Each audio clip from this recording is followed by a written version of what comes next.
In the quiet town of Silverwood, nestled between hills and woods, lived a young woman named Anaya. From the outside, she had everything: a decent job, a warm home, a close-knit family, and even a little garden she loved.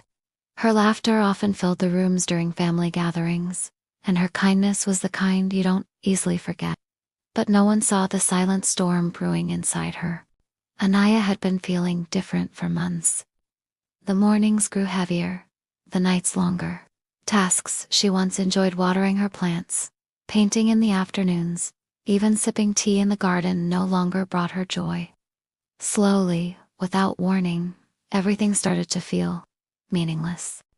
She stopped answering phone calls. She began to sleep more during the day and stare blankly at the ceiling through the night.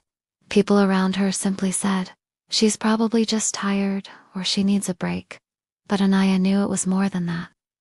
One rainy afternoon, as she sat by the window, a childhood memory flashed in her mind. She remembered the time she had once fallen into a river during a picnic. She had screamed, flailed her arms, hoping someone would hear, but the water was loud, and no one saw her struggling. That moment, she realized, felt just like now, drowning quietly while the world moved on. Then came Maya. Maya had been Anaya's friend since school, the kind of friend who showed up even when she wasn't called.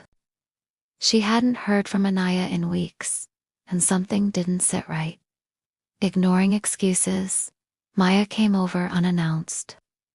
When she saw Anaya's pale face and lost eyes, she didn't ask questions. She sat beside her. She listened. "I think something's wrong with me," Anaya whispered. "There's nothing wrong with you," Maya said gently. "You're just hurting. And I'm here." That evening was the beginning of change. Maya helped Anaya talk to a counselor.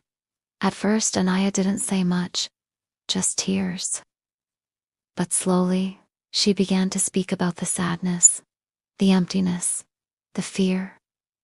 The counselor listened. No judgment, no advice at first. Just space for her to feel. Weeks turned into months. The journey wasn't linear. Some days were good, some days were back to square one.